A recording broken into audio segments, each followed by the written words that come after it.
Bismillahirrahmanirrahim. Assalamualaikum warahmatullahi wabarakatuh. Bismillahirrahmanirrahim. Wa syukur ala ni'amillah. La hawla wa la quwwata illa billah. Amma ba'du. Yang saya hormati para mahasiswa Universitas Nusa Putra Sukabumi, khususnya mahasiswa Prodi PGSD, Prodi Teknik Informatika, dan Prodi Hukum. Kali ini kita lanjutkan perkuliahan kita di sesi yang ke-9.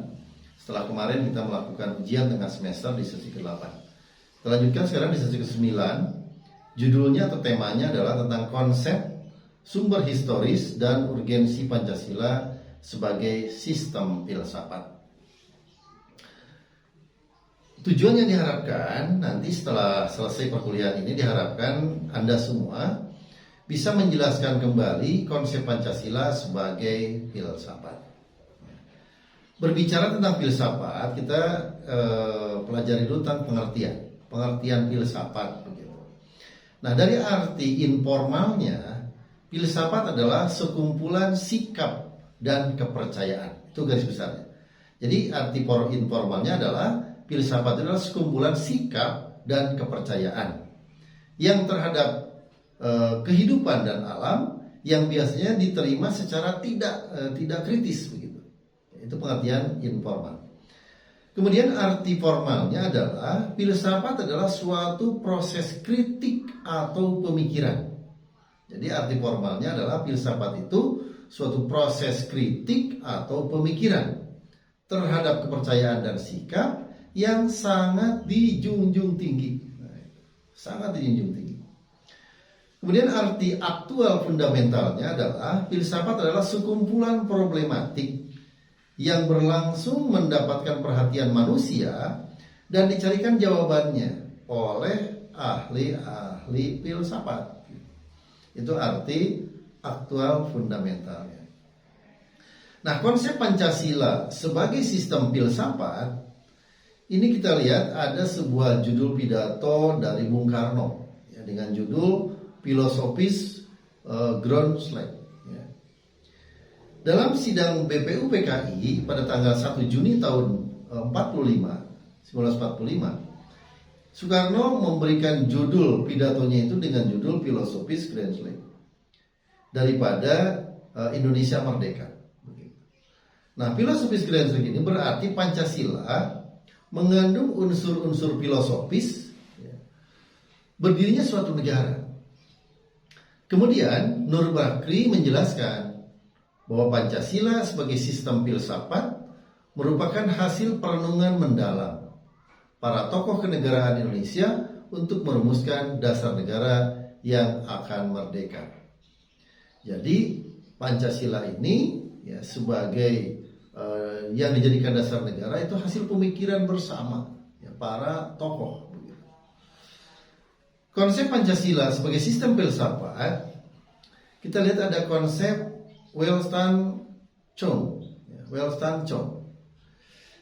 Pancasila sebagai Welstand Chong artinya nilai-nilai Pancasila merupakan suatu yang telah ada dan berkembang di dalam masyarakat Indonesia. Welstand Chong ini menggambarkan bahwa Pancasila ini merupakan sesuatu yang sudah ada dan berkembang di dalam masyarakat Indonesia, yang kemudian disepakati sebagai dasar filsafat negara. Jadi ini seperti halnya materi-materi yang sudah saya sampaikan di sebelumnya, bahwa Pancasila ini lahir dari budaya bangsa.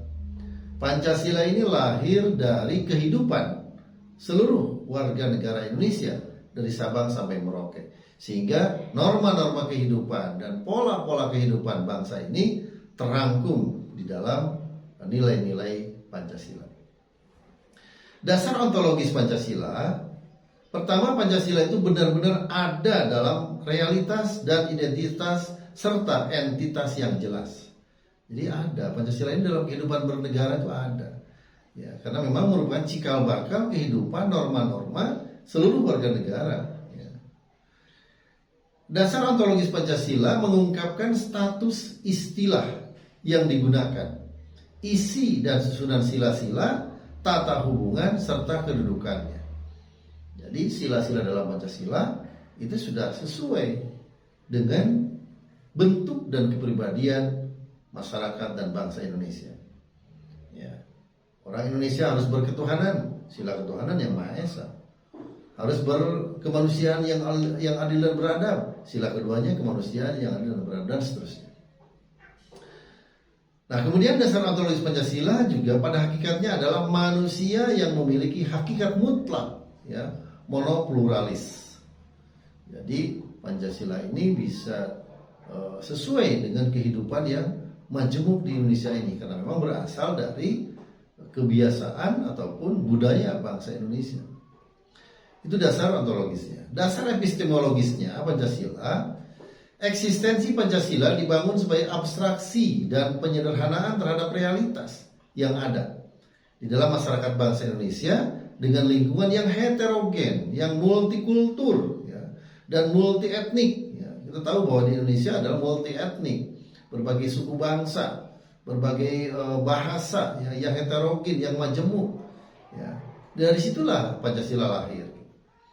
Nah, dengan menggali nilai-nilai yang dimiliki kemiripan dan kesamaan untuk memecahkan masalah yang dihadapi masyarakat bangsa Indonesia. Kemudian yang ketiga, dasar aksiologinya. Dasar aksiologi Pancasila.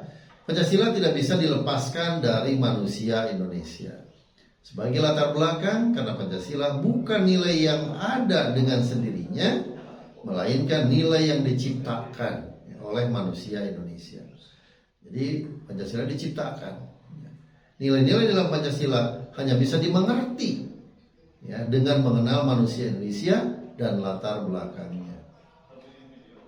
Nah, selanjutnya kaitan dengan tujuan yang lainnya, diharapkan juga Anda nanti bisa mengemukakan sumber histori, sosiologis, dan politis Pancasila sebagai sistem filsafat.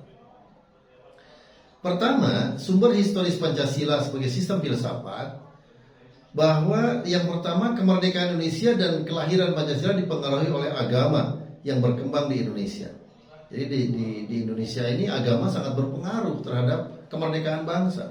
Bahkan di dalam pembukaan Undang-Undang Dasar 45 pun dikatakan bahwa, ya, berkat rahmat Allah yang Maha Kuasa, ya, dan dengan didorong oleh keinginan luhur, ya, supaya berkehidupan kebangsaan yang bebas, maka merdeka Indonesia.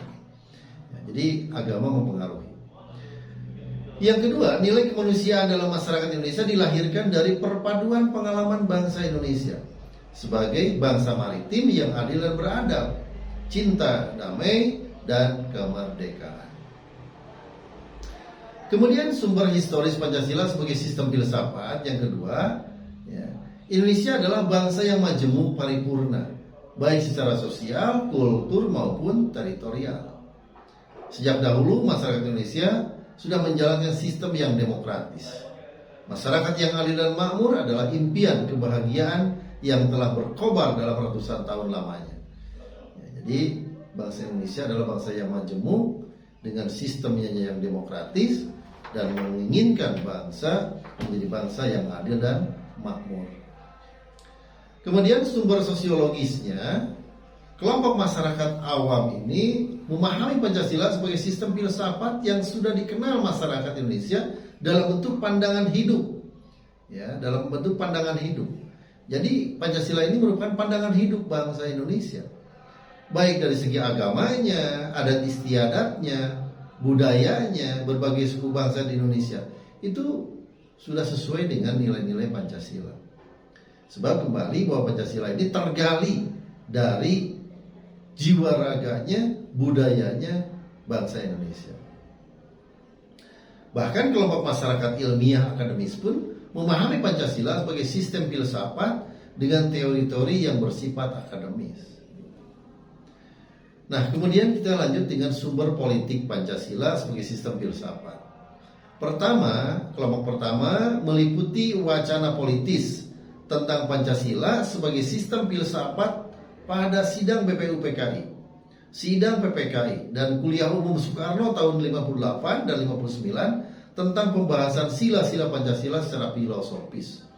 Jadi munculnya sila-sila Pancasila tidak sekaligus jadi, tapi melalui proses yang panjang sehingga hasil musyawarah dan mufakat, ya, baik tokoh agama maupun tokoh nasional bersatu padu sehingga jadilah sila-sila Pancasila seperti yang sekarang ini. Kelompok kedua mencakup berbagai argumen politis tentang Pancasila sebagai sistem filsafat yang disuarakan kembali di era reformasi, ya, dalam pidato politiknya Pak Habibie 1 Juni 2011. Ya, jadi mencakup argumen tentang politik bahwa Pancasila ini sebagai falsafah bangsa, dasar negara, pandangan hidup, ya, yang harus dipegang teguh oleh seluruh rakyat Indonesia.